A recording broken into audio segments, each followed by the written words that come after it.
欢迎来到小韩说故事，小韩带来偷偷藏不住番外第37至38集。看海边日出，做羞羞的事。一大早格外来劲。清晨，桑稚是被吻醒的，天色还有点暗，微微发亮。桑稚感觉到被亲吻着全身，酥痒异常，迷迷糊糊睁开眼睛，段嘉许正埋头在胸前用功。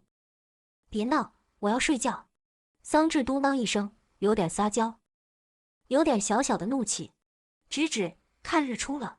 段嘉许一边喘息着，一边媚或无比的声音说道。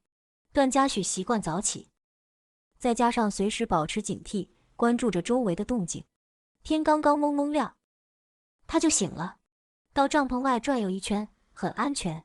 洗漱完后，拉伸下身体，呼吸着清凉的海风，格外心旷神怡。进帐篷看一看，桑稚睡得特别香。段嘉许忍不住撑着手臂，躺在旁边细细打量婴儿般的睡容，明媚的脸。身穿红色吊带裙的她明艳无比，肤白如雪，在天色的光亮下，整个人都透着光亮，连皮肤上细细的绒毛都能看见。段嘉许看着心爱的女孩，心中悸动，身体开始燥热。晨起，精力充沛，让他很想干点什么。他细细亲吻着桑稚的眼睛、鼻子、嘴唇、脸颊、耳朵、脖颈，细腻又柔软的肌肤碰触着，让人流连忘返。慢慢亲吻到锁骨处，桑稚哼唧了一下，有苏醒的苗头，又睡了。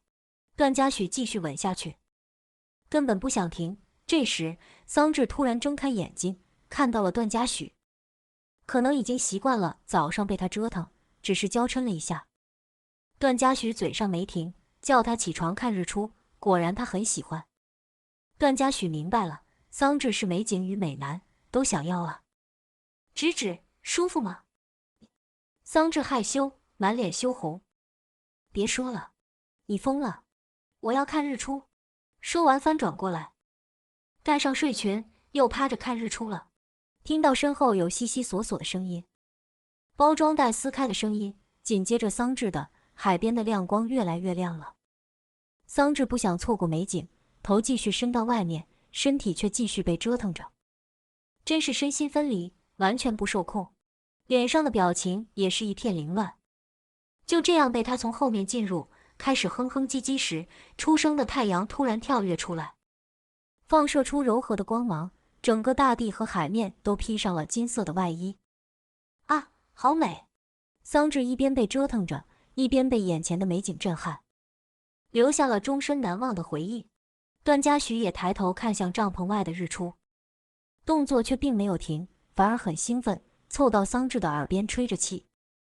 日出看完了，专心点，跟哥哥。两人折腾完，又清理干净，继续搂着睡了，直到睡到自然醒，好像早上的那一幕是在梦中发生的一样。